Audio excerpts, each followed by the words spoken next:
Okay. I'm going to ask you to start by saying and then spelling your name, and then telling me the date, year of your birth, and where you were born. Okay, that's Tobi Bergman, Tobibergman. Uh, I was born February 2nd, 1947 in New York City. Was there another thing? That's good. All right. I'm Leonard Cox, and I'm with Tobi today. It is the 19th of February, 2018, and we are in his apartment in the village, Greenwich Village of New York City. Started out sunny, but now it's a gray overcast day. We're expecting some rain, but it is February. Tobi, let me ask you this just broad question. When I first say the word Stonewall, what comes to mind? I guess the first thing is the bar, And which I knew of when I was a young man in New York City.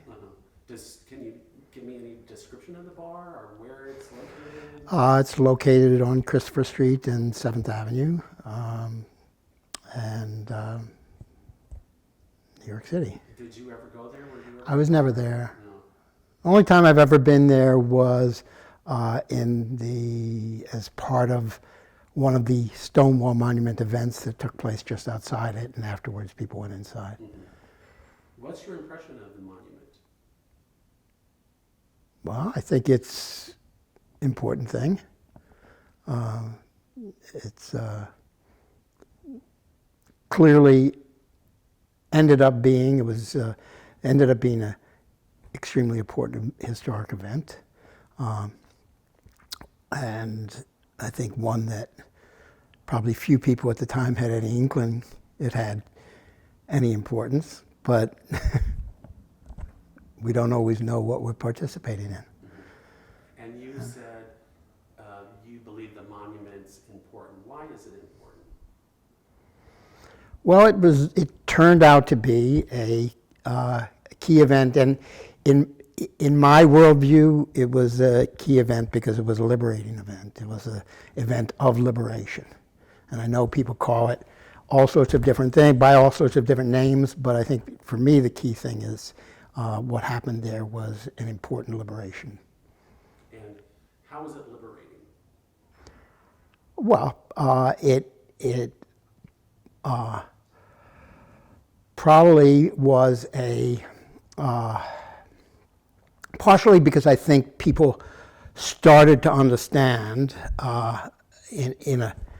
something that many people probably understood before, but many more people started to understand that it's the harm of living secretly, living where you can't express yourself openly.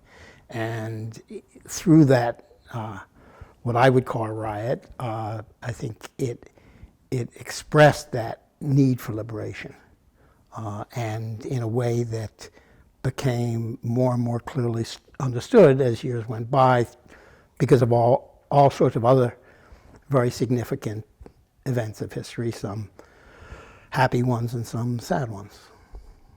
And can you describe the political climate at the time that this liberation needed to take place? What was going on? Well, not so much liberation needed to take place, but it was a time when people were understanding the idea of liberation. And I know for myself, should I speak to you or to the camera? It doesn't matter. Okay. I had just returned from college when Stonewall happened. I went to school at the University of Wisconsin during the years 1965 through 69, which were exciting years to be in that particular place. We had gone through the Vietnam War. We had gone through many other things as well, and there were liberation movements around the country. I don't know that I had ever paid attention to the idea of gay liberation until then.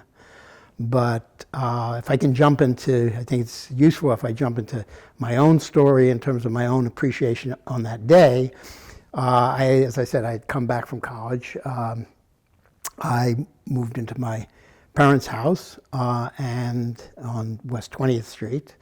I was sitting with my father watching the news on television, and the news was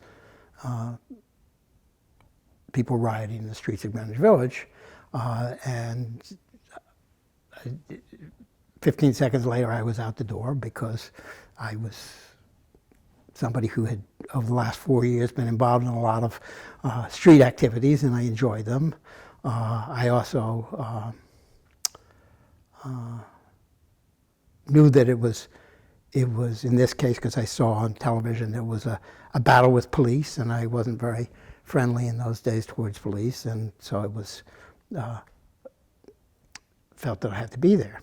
And so I walked the half mile down to Greenwich Village, and I didn't join in. I was very much a bystander. As a bystander, do you remember anything about the atmosphere, what you saw? Well, it was, I mean, I know people call it a rebellion. It was, in terms of the atmosphere, not every riot is the same, but it was riotous. I mean, people were tipping things over and,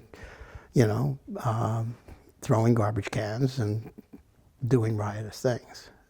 They weren't burning buildings, but the atmosphere was not one of a demonstration. It was one of a riot, of,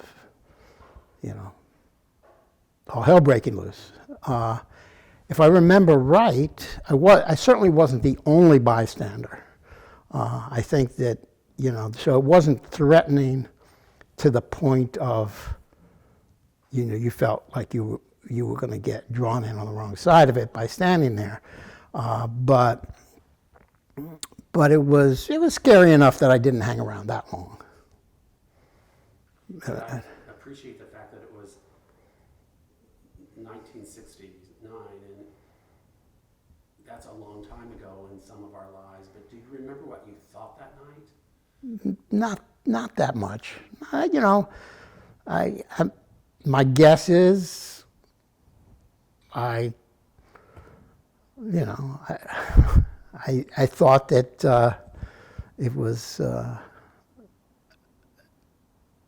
fight against authority and therefore justifiable, and it was fun to watch for a while, and now it was time for me to go hang out with my girlfriend or something, whatever I did next, I don't know. But that it wasn't, I certainly didn't think, well, if I go away, I'm gonna regret it. So I didn't feel like this was something of major importance that was happening in the world. You did feel I did not. You did not? No. Yeah. Why? Well, it was people doing what we did in those days, was fight for our rights and liberation and so forth, but wasn't, anything more than that. And when you were sitting next to your father and you sprung off the sofa and So I don't know if I sprung off. I said, well, I'm going there. went out the door, Right. I think you said. Right. What prompted you to do that? What prompted you to want to be there? Well, as I said, I knew it was about liberation. I was into liberation, and I knew it was about fighting the police, and I liked the idea of people were doing that, and and it was, a lot better than watching it on TV to be there. So. And earlier in our conversation, you said you were at an event at the monument, one of the early events. Can you tell us where the monument is and describe what the monument looks like? Well, I believe the monument is the park that's there it's a triangular park, and looks like a city park, and it's opposite the Stonewall. And I actually hadn't thought about the day. I don't know if I'd ever thought about the day of going down there while it was happening, until I spoke at the time I was the chair of Community Board 2, and I spoke at that event that I told you about. And when I went to speak at the event, I said, "Oh, gee, I was here. Let me tell that story." And can you tell us what the Community Board's involvement is or was with the monument? Well, because it was a use of the park. We, weigh in on anything that affects the use, and whether it's the design or the redesign, the rebuilding, the use of the park. That's one. Board member? I'm still a board member, yeah. How does one become a board member? One gets appointed by the borough president. The borough president? The borough president, or by one of elected officials who make a recommendation to the borough president. And was this a contested or a hot issue with the board? It was a little bit hot for a while because, like many things, some people know what's happening, some don't. It comes to the community board. A lot of people have concerns about it. Parks generally are hot issues. And there was concern with regard to the federal government taking over ownership of a New York City park, and what did that mean? And so people were concerned about the broader issues such as that federal ownership, and would it affect the community use of the park? Would they want to redesign the park? Would they want to rebuild the park? Would it still remain a community park, or would it become only a federal monument? And would it become a place where tour buses lined up to visit? And I think that once people understood that it was still going to be a park, still going to be a community park, but the monument was a recognition of a place and a time, not an effort to create something monumental, physically monumental. So I think once people realized that, then I think everybody started to cooperate with it. And there was a lot of leadership among elected officials as well to encourage support for it. And is the flag that's there at the end part of the jurisdiction of the community board at one time? Is there a new flag? There is a new flag. I didn't see it. I didn't see it. What's the flag? I think it is a flag of some remembrance of the point in history. Okay. Yeah, so that we didn't get involved in that kind of detail about whether there'd be a flag or not, but I mean, a flag is certainly, a way of doing it without losing the as I say, I walk by there all the time. I didn't see the flag. Have you been to outside of the event that you spoke, have you been to the park to see visitors? And have you ever spoken to visitors at the park? No. And can you tell me just a little bit more about the public interactions at the community board meeting? There were probably a few community board meetings. The first one, I think, was the only one where there were, people were very concerned about it, and neighbors of the park were concerned. And I think that once people understood what the intentions were, everybody calmed down. I mean, I myself was very concerned about it. I have a history. My involvement in the community board comes through my involvement with parks, and I'm very, I think that parks are by their nature very democratic places and have to be democratic places, and some of them cease to be democratic for one reason or another, and so it's very important that things not be imposed on them that disrupt that sense of community and freedom that should exist in parks. So I think that, there was a concern, would there be, more police presence there because of this? Well, people are happy that police provides a level of safety in parks, but they don't really want the park to be dominated by a police presence. So I think people were concerned about that. People were concerned about, I remember specifically somebody raised the issue, well, does that mean if I go and sit on the bench and smoke a joint, that it's now a federal offense? I don't know if it is or it isn't, but I think people were assured that that was not going to be an issue. There wasn't going to be that level of oversight. And you can answer this from a member of the community board or just a neighbor. What are your hopes for the park? What can the park be at its best?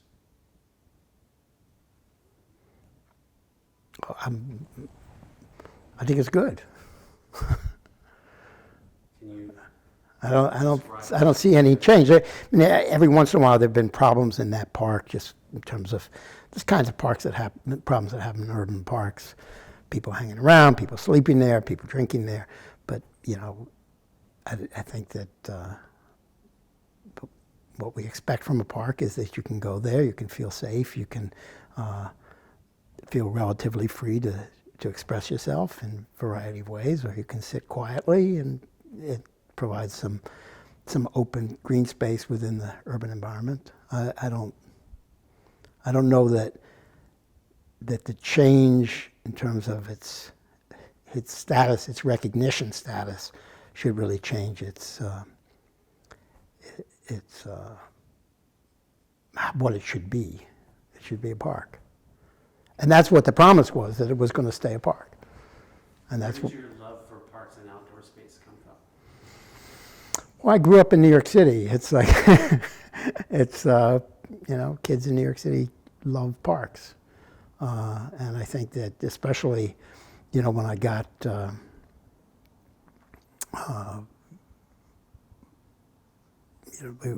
New York, in cities, we're kind of like, there's a rural aspect to cities. That when we grow up in a city, whether it's 10 or 11 or 12 or even 9, we're free. We want to go over to a friend's house. We say, bye, Mom, and you go over to a friend's house. So you want to go home from school, you walk home from school. If you have a music lesson to go to, you go to a music lesson, and you can do those things in the city. You can't do those things if you live in the suburbs. So then you always need a ride everywhere. And one of the things we always did as kids is that one of the first places you would go as kids is you would go to the park together. So it was a big part of my life. Which park did you? Well, a lot I went to Washington Square. Kind of interesting story about Washington Square, how things turned out.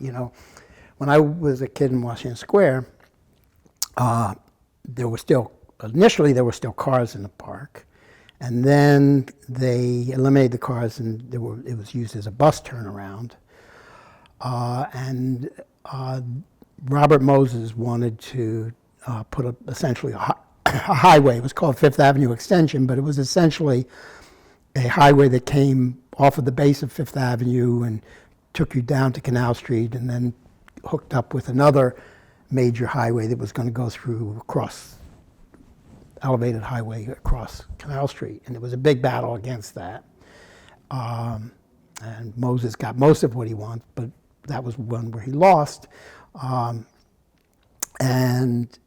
But in those days when it was cars, as kids, when it was buses, we basically had free run of the place. It was like, there weren't very many people because it was a bus turnaround, and the bus drivers looked out for us, and we just could hang out there.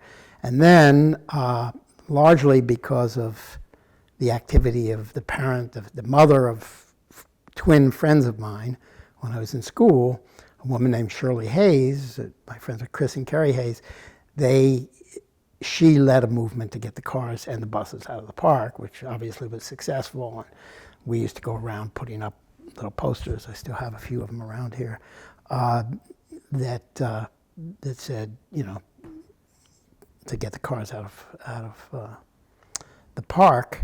So we were all very excited when the cars were out of the park, and then the minute they were, or almost immediately after when they were, the buses, we were just very disappointed because now everybody wanted to be in the park, and that was the end of our baseball games. It was amazing, within weeks, the park filled up with people. And so we as kids felt we lost that one. But anyway, I was in, and then in '87, I got directly involved with parks because I got a job as chief of operations of Central Park, and so I was like spending most of my awake hours dealing with a park that in those days was pretty much a mess. And during the whole period, we pulled it out of that mess and turned it back into a great park. So I got directly involved with parks at that time, and when I left that, my kids were very involved with parks, and they were involved in sports, and I got involved in an effort to get more sports fields for kids in Lower Manhattan. And through that, I got appointed to the community board and became chair of the Parks Committee of the community board. So parks became a big part of my life. It sounds like they have been. Yeah, and I feel very strongly about them, and I feel that they're really, they shouldn't be messed with. They should be kind of, it's fine to have them recognize something. It's not fine to put statues in them and, muck them up with all sorts of glorifications and so forth. How many parks does the city have? I don't know. A lot. You can look that up. You can Google it, The person who used to keep track of that for us, Henry Stern, is no longer so available. But so going back to your early voice on the community board with the park where the monument is, you said you had concerns that it was trying to shift away from being a park. Right. When did you transition into feeling better about the future of that space?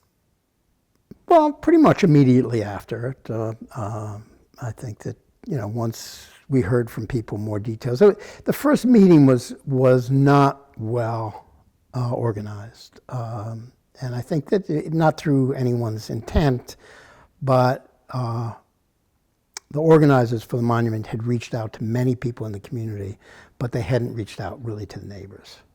Or maybe they thought they had, but they had reached out to a few neighbors, but not the neighborhood as a whole. So when that first meeting was held, 90% of the people were hearing about it for the first time. And people become very possessive about their parks. And they felt that it was being, turned into something else. And then when they found out it wasn't being turned into something else, then just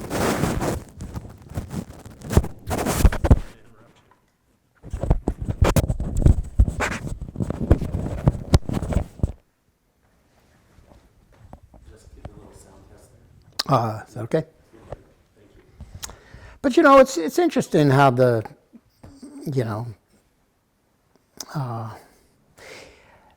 I guess I feel that if it hadn't been Stonewall, it would have been someplace else. Clearly, what happened? Yeah. Right. What happened at Stonewall was a critical event, but if it hadn't happened, a lot of the things that had happened since would still have happened.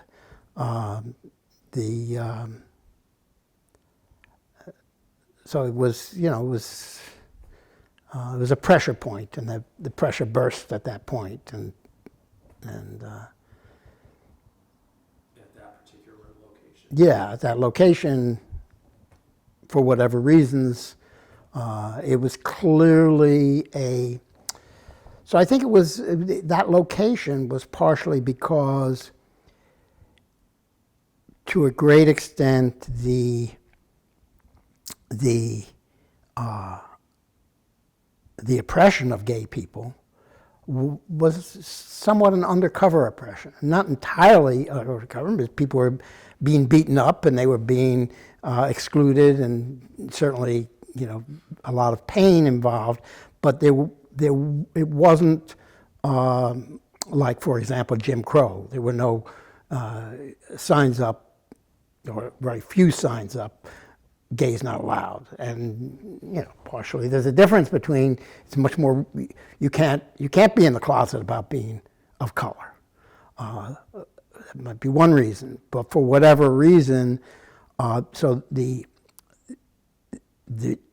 point of direct exertion of authority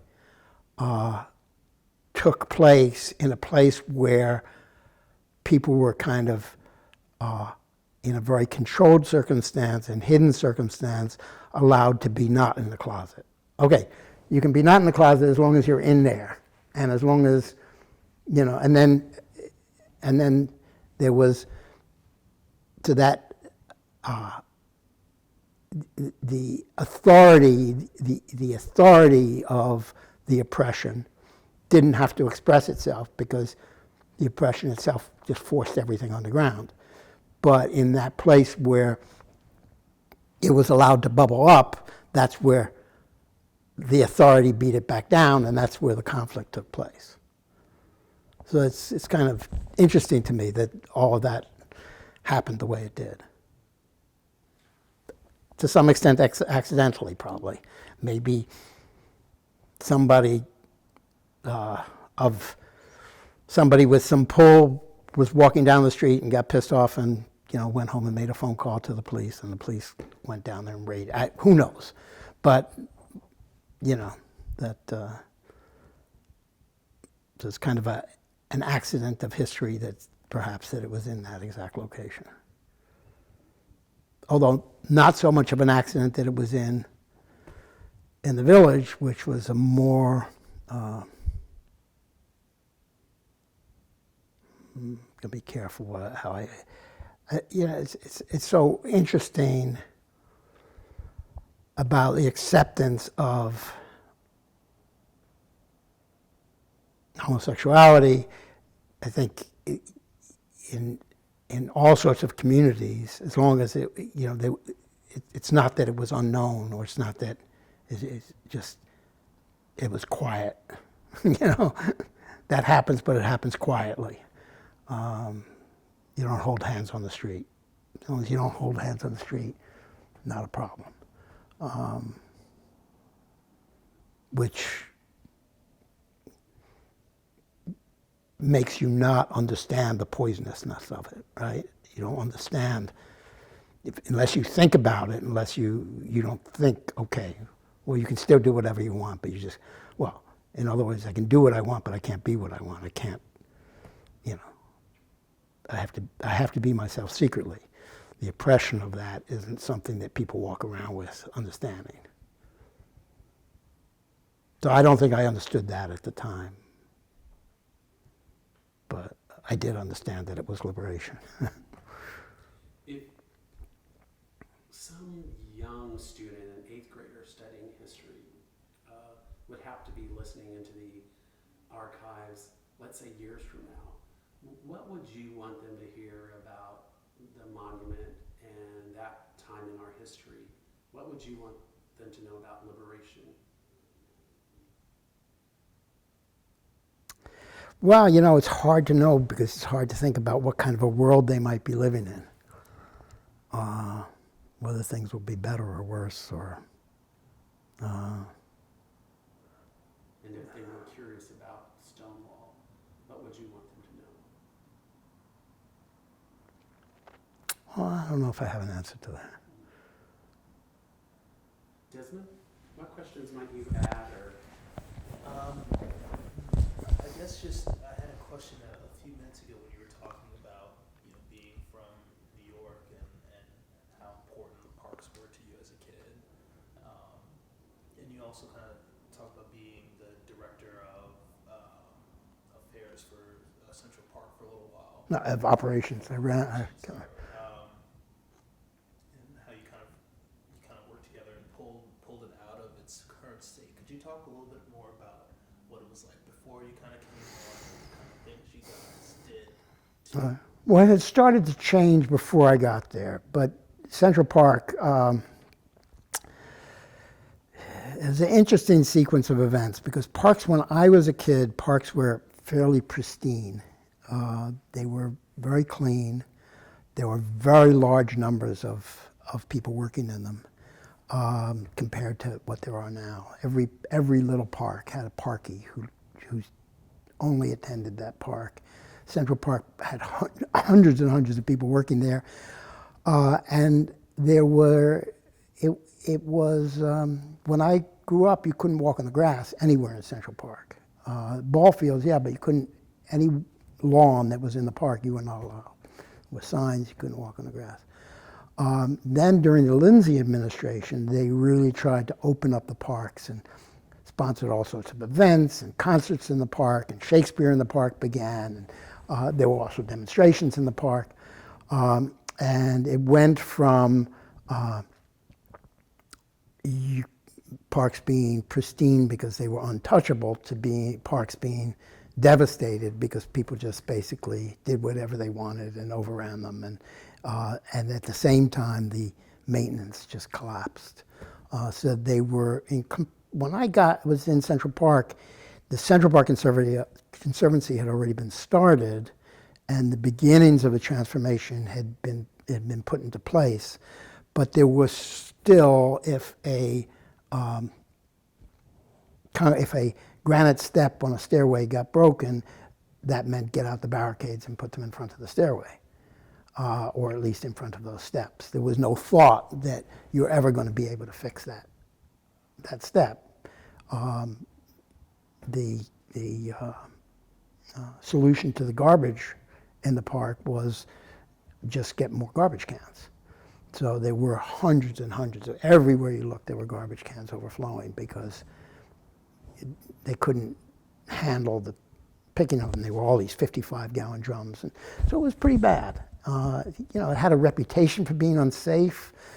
I went to high school around near Central Park, and as a high school kid, played in Central Park, and we never thought of it as unsafe. And I don't think statistically it ever really became an unsafe place, but it was so poorly managed, as was the whole city for a while, that you felt unsafe whenever you were there. And it was kind of just a slow process of bringing money into the park and bringing professional management into the park that brought it back. And then in the 11 years I was there, I think it improved greatly, and for all sorts of reasons. And then after I left, it kind of took the next step and it's now, again, basically a pristine park. And they're, again, putting up fences to keep people out of the lawns. What was your path to that job? Oh, it's kind of a very strange and unusual one. I was, when I got back from college, there weren't many jobs in New York, and I didn't have a particularly useful degree. And I didn't particularly want to work either. But I went back and started working as an electrician, which is what I did when I was high school vacations and the like. So I did that, and then for quite a few years, and I would do that until I had a bunch of money, and then I would go travel, and then I would come back and do that again. That's how I lived for a lot of years. And then when my first son was born in 1980, I took a more regular job as an electrician, and then I went from there to work for a air conditioning company in a kind of low management role. But it was a very modern company with a lot of high technology control systems and so forth. So I learned a lot about that kind of stuff. And one day I was just literally looking through the newspaper because I wasn't all that happy with my job, and I saw a advertisement for administrator of operations at Brooklyn Museum.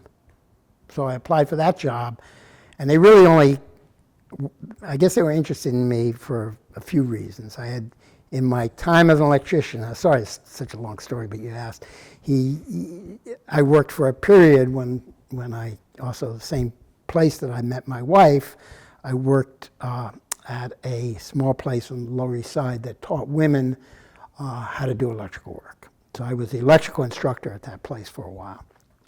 And so they liked the fact that I had been an instructor and that I, for one reason or another, I knew I had been involved with occupational safety and health, and that I knew about air conditioning. So I got hired for that, and it was the easiest job I ever had in my life, because when I got there, the place was a complete mess.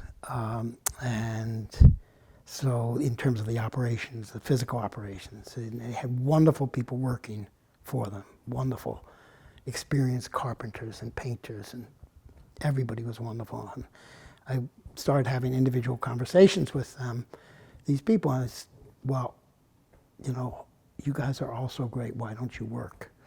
And they all started pointing fingers at other people, but it was really the electricians that they didn't like. And so I went and talked to the electricians, and it was really one electrician they didn't like.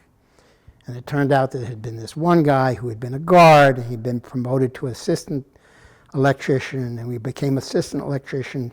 He refused to do any work because he wasn't a full electrician. And then he became a full electrician. He refused to do any work because he hadn't been trained for it. And as a result, the electricians didn't want to work. As a result, the painters didn't want to work, and nobody worked. And so I talked to the union rep, and I told him this guy had to get training. If he didn't get training, he had to get fired. And the union rep agreed. And we met with this electrician, and he refused to get training, and he got fired, and everything worked well.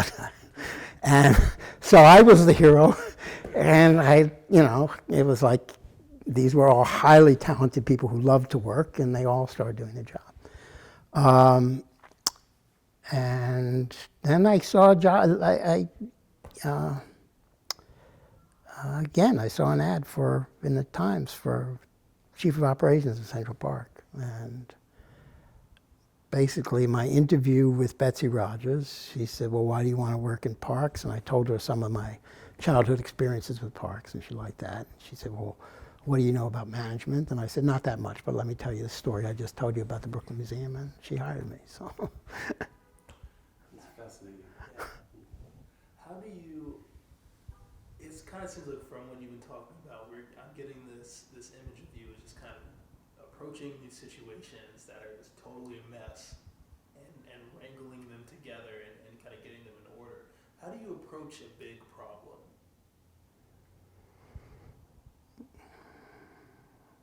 Well, you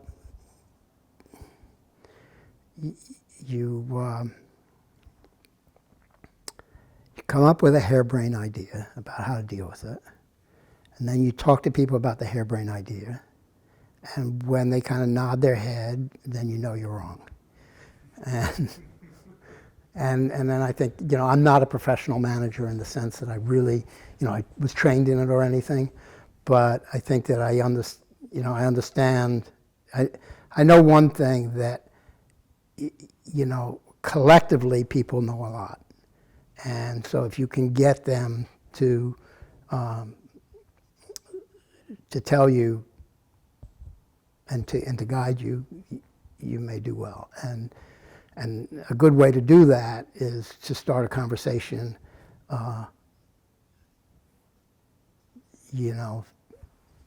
from just think of something that for them to respond to. If you ask them, well, what do you think we should do? You get nowhere.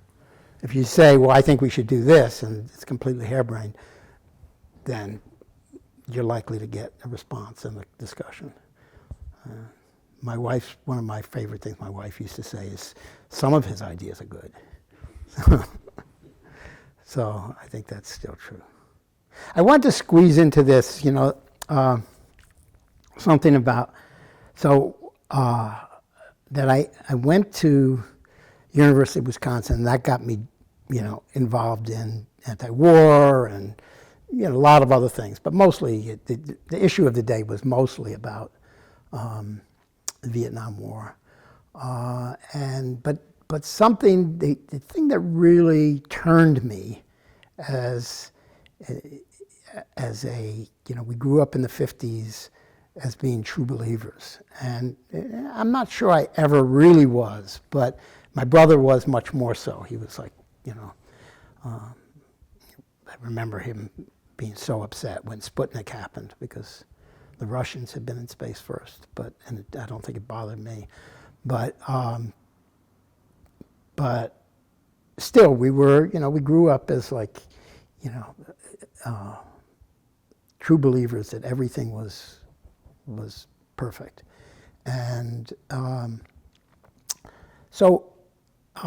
in 1963, I guess it was 63, summer vacation, some of my friends from high school who were involved in civil rights stuff, they called me up and said, no, I should come to Washington, D.C. with them for the march. Nah, I don't want to do that. Okay, I went. And, but I really just went, I'll go down there, check it out. Unlike the unlike the riots, which were interesting to me, but they didn't suck me in, I ended up kind of near the stage. I don't remember why at that. And I'm just kind of standing there, not paying much attention to the speeches. And then all of a sudden, you have this presence up there. So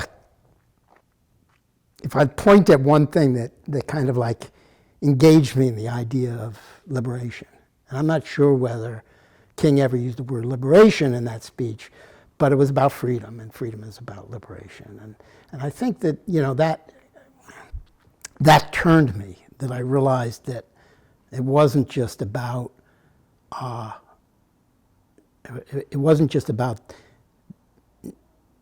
the physical, the day-by-day parts of what your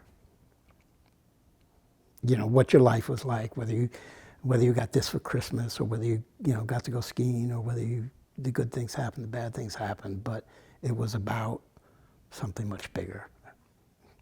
And kind of cued me into the whole idea of humanity, and changed my life. So that, it's like just accidentally that I would never have thought of going there. But I think that to a certain extent that we lost that. And I read some of the materials for the drafts for Stonewall. And, I feel like they're a little bit dead. They're not about liberation. They're not about freedom. I don't even know if those words are even used. They use civil rights, they use all sorts of things, but they're really not, it's not a document that's really about humanity. I guess you can't expect that out of government maybe, but it would be, you asked me something about my feelings of what kind of place the monument should be, and I think it should strive to be something that really connects people to that idea that this is not about ABC. This is about us as human beings. So. Did you go online and read the documents? Yeah, I did make comments. Good for you. Good for you, because those would be very important comments for the process. I don't have any more questions. Do you, my dear Desmond? I think I'm good. Okay. All right, was that okay? It's wonderful. Oh, okay. It was really wonderful. And again, kind of as we talked on the phone, you talking about your love for parks and your childhood, and that coming from your childhood being in New York City, is all very relevant to the monument, and that monument being in a little park. So I hope you do see your story as... Oh yeah, I more so now than I did. It was like, I walked into the back and said, what was I going to say again?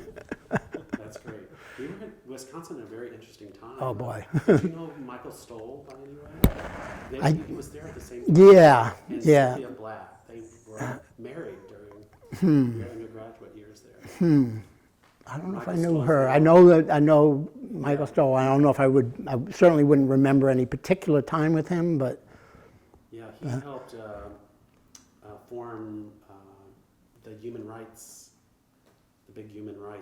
Watch. He was one of the founding fathers of Human Rights Watch, but all based on, they came out of Brooklyn right. and went to Wisconsin. And It's an amazing thing that happened there. That I don't quite know why. Just became just the center of everything for a while, and a lot of it had to do with people like him. There were a handful of really wonderful leaders there who just. they just say, Cynthia was my major professor in graduate school, so I know Michael very well, and that's why I know they were there during those same years. Right. We used to kind of just sit around and smoke pot and think of what we were going to do the next day.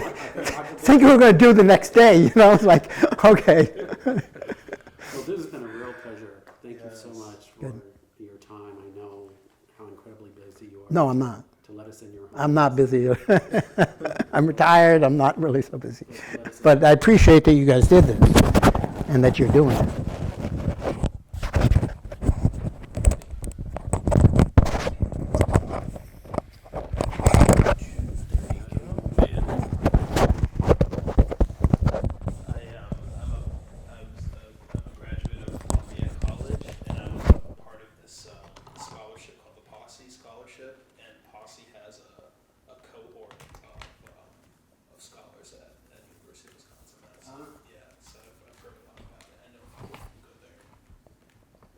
But those were pretty wild times.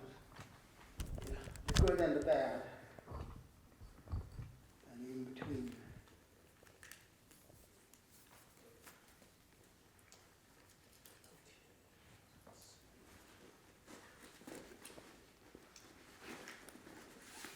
While we're taking a few minutes to just pick up our materials, I'm going to share with you our release form. Okay.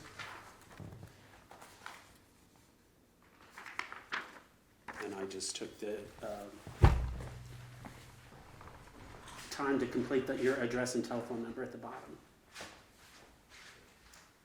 And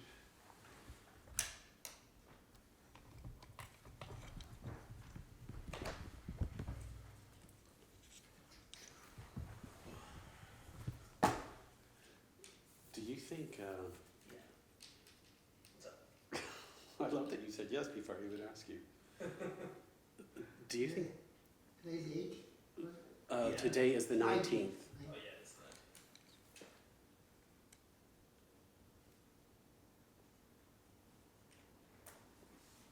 I think I know what was creating that horrendous feedback in the beginning. What was it? I'm gonna have to buy a new one before our next one. Just the lavalier mic in general? This popped off, Oh. and it was sensitive enough that it was not wanting anything in its ears. Right. Were you about to ask me something? That, I was gonna, I put it in a form of a question, but that's what I learned. Thank you. Still no coffee, no water, nothing? No, thank you, you're so thoughtful to ask. Thank We will. How long have you lived here? Just 2 years. It's a great place. Yeah. Appealing to your love of parks, I grew up on an orchard in southern Indiana, and it was just such a beautiful way to grow up. And I love the parks in the city. And my friend and I just took a new place that I mentioned because of our hardwood floors. We overlook Trinity Cemetery uptown.